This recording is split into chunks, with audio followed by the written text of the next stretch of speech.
Je voudrais donner lecture d'une courte déclaration à la suite d'une nouvelle publication, aujourd'hui 12 août 2026, au journal officiel de la République française, d'un arrêté ministériel ordonné par Emmanuel Macron, le chef de la junte néocolonialiste et terroriste française contre moi, arrêté qui reconduit officiellement pour 6 mois le braquage, la confiscation, le vol de mes avoirs et de mes biens économiques par le gouvernement néocolonialiste français. Et je vous prie de bien vouloir partager massivement cette courte déclaration dont je voudrais vous donner lecture. Acharnement inouï de l'autocrate français Emmanuel Macron contre l'intellectuel panafricaniste Franklin Nyamsi Wa Cameroun Wa Africa. Un nouvel arrêté gouvernemental français du 10 août 2026 prolonge de 6 mois le gel de mes avoirs et biens économiques en France. Par décision arbitraire du gouvernement français,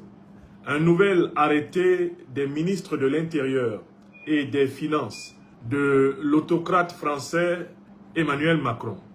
chef attitré de la junte néocolonialiste et terroriste française, daté du 10 août 2026 et publié le 12 août 2026 au journal officiel français, vient de prolonger abusivement de 6 mois le gel de mes avoirs et biens économiques en France. Pour mémoire,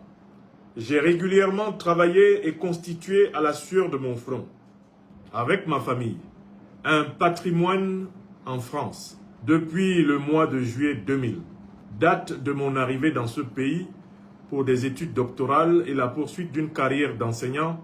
que j'avais entamée dès 1993 au Cameroun et en Côte d'Ivoire. La première décision de gel, datant du 10 février 2026, prenait normalement fin le 10 août 2026. Mes avocats et moi-même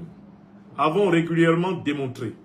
que les accusations fallacieuses et sans fondement formulées par Macron contre moi ne se résument en réalité qu'en une atteinte grave à ma liberté de penser, à ma liberté d'expression et au pluralisme des idées dans le domaine politique. La critique du néocolonialisme français en Afrique ne saurait être constituée en infraction, en ingérence, en crime de lèse-majesté, sans que par là, il soit avoué que l'état de droit a disparu en France. Le despote français Emmanuel Macron me prive donc, une fois de plus et de trop, de mes avoirs et biens économiques et maintient pour 6 mois supplémentaires en souffrance ma famille qui dépend exclusivement de mes revenus, avec 4 enfants encore en processus de scolarisation, dont 2 à l'université de 27 et 25 ans et 2 à l'école primaire et au collège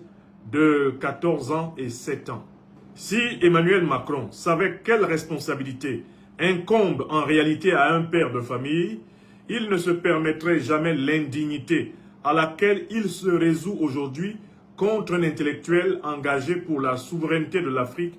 et le respect mutuel des peuples. Seul un homme sans enfant,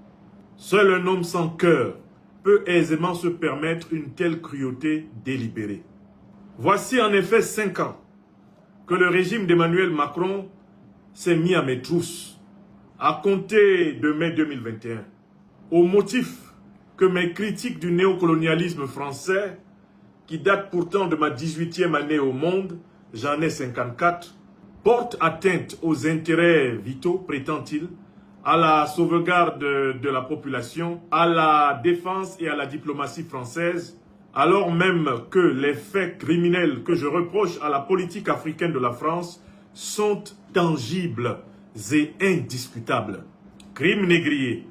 crimes coloniaux et néocoloniaux impunis de la France contre les peuples africains, occupation militaire criminelle des pays africains par les armées et barbouzes françaises, dictature économique française sur 15 pays africains par la monnaie frauduleuse du franc CFA, répression culturelle et diplomatique contre les pays africains épris de souveraineté et déterminés à jouir librement de leurs ressources naturelles, humaines, culturelles, économiques et spirituelles, soutien aux groupes terroristes et aux pires dictatures qui ensanglantent le continent africain.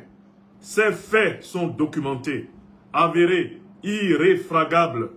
L'agitation despotique d'Emmanuel Macron n'effacera pas d'un trait de plume d'arrêté ministériel 6 siècles de crimes contre l'humanité, de crimes de guerre, de crimes économiques commis par l'État français en Afrique et contre les Africains dans le monde. Bien sûr, la haine folle d'Emmanuel Macron contre la Fédération de Russie, le Mali, le Niger et le Burkina Faso ne changera non plus rien à l'affaire. Voici en effet 5 ans que Macron me traque dans mes téléphones, dans mes déplacements, dans mes passages aux aéroports de France, dans mes voyages à l'étranger, dans mes publications sur les réseaux sociaux, dans mes activités associatives, dans les livres et articles que je publie et dans mes activités professionnelles, dans mes ressources bancaires, immobilières et fiscales. Par sa faute, privé de mes salaires de professeur agrégé, suite à une augmentation abusive de mon impôt sur le revenu, à compter de septembre 2024, j'ai rendu 1 an plus tard ma démission de mes fonctions d'enseignant d'État en France pour me réorganiser en Afrique afin de continuer à subvenir aux besoins vitaux de ma famille. Bien que je ne dépende plus de la fonction publique française, depuis le 1er septembre 2025, soit bientôt 1 an plein, Emmanuel Macron s'acharne par toute voie possible à me détruire et livrer ma famille à la désolation en France, en s'accaparant de biens que nous avons obtenus à la sueur de notre front, mon épouse et moi-même. Inscrit dans les listes rouges des renseignements généraux français, je ne doute pas un seul instant que le sieur Macron envisage désormais ni plus ni moins qu'une nouvelle opération homo pour m'éliminer. Car il m'a décrété bête noire, homme à abattre, et me traite obsessionnellement comme tel. Voilà pourquoi je réitère ici l'avertissement et la dénonciation solennelle que quoi qu'il m'arrive de grave, ni à quelques membres de ma famille, la responsabilité personnelle du président de la République française, Emmanuel Macron, sera engagée partout et toujours, avec toutes les conséquences qu'il ne peut même pas imaginer.